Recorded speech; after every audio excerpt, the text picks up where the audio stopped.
Hey, I'm just going to throw this in at the beginning here. I forgot to mention this in the video I just did. I just did it really quickly off the top of my head. But on my main channel here, I included a playlist at the top, my latest history uploads, just because I like to upload some music videos. And some of my history videos might get lost, so there is a playlist at the top on my channel with strictly my history uploads. That was a good suggestion from a friend. Thank you. Now here is the video I just recorded. Hey everybody, I have a video here for you today, and I really wasn't planning on making a video, but sometimes people's questions come in at the right time and catch me at the right moment. And I have mentioned Noah's Ark story from the Bible in a few videos, and for those who are new to my channel, and thanks to all my new subscribers, my view on the Bible, I don't make videos like a lot of people do that try to confirm the Bible as 100% fact or disprove the Bible as 100% fiction. You know, are the people who think the Bible is 100% fact going to like my videos? No. The people that think the Bible is 100% fiction going to like my videos? Nope. But the Noah's Ark story, I have mentioned it, and it seems to be reflective of tales from around the world of a great flood and disaster happening on Earth and the world repopulating. And I think that's important, and I have mentioned that this story seems to be reflective of what we know from the geological record and great work from people such as Randall Carlson. Something really bad happened on this Earth about 9600 BC, and I have done videos where I've showed where giant bodies around the world were created precisely at this moment. Plato says Atlantis went down when the ocean levels rose at this time, and everything seems to hint at this. Randall Carlson has shown how there was just a mass extinction at this moment. But the Noah story, I just think the biblical tales are based on the foundations of some real stories, and then the whole God element is added to them, and they become, kind of tall tales, but corresponding perfectly with other religious tales and stories from around the world, including Native American flood myths, where there is a warning. And in one tale, a hawk soars down and warns the great seer of the tribe of an impending disaster, and the great seer of the tribe says, kind of doubts him and dismisses it, and the hawk soars away and says to the seer, "You see nothing." And then a little later in this tale from the Ojibwe, it mentions that all of the people and animals burned up where they stood as a great comet destroyed the land and created a flood and deadly winters. And the Noah tale, the area of Turkey where it comes from, and it just seems that this is where it all evolved out of, and they took tales from maybe Gilgamesh and the Avesta and then created their whole Noah story. And of course he builds this great boat, which is kind of a tall tale, I think.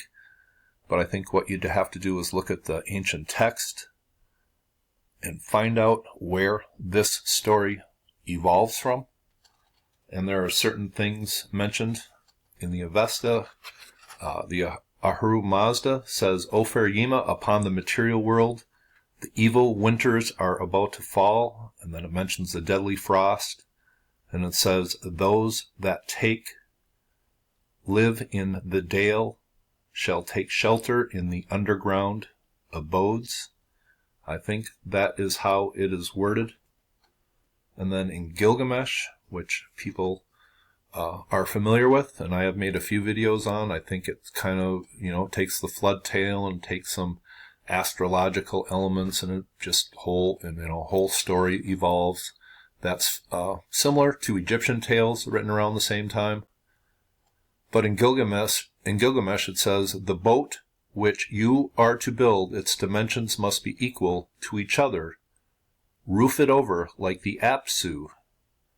And isn't the Apsu referring to underground? It says, I will go down to the Apsu to live with my Lord.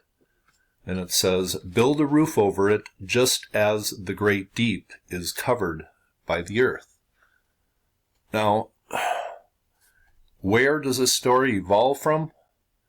And it seems to hint there is an underground element to it. But, is there a great place where people could have survived and that evolves back to this time period? A place we have no answers for, really? Well, I have mentioned the site before. This is Derinkuyu, Cappadocia in Turkey.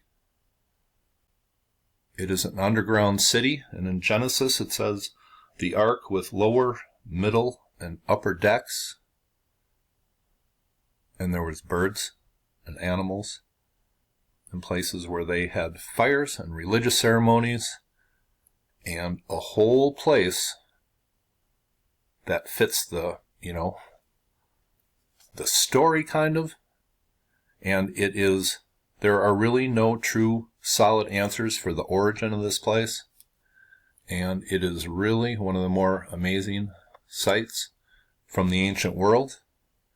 The story that, this was just hacked out so people could, hide from their enemies once in a while, just really doesn't quite cut it with me.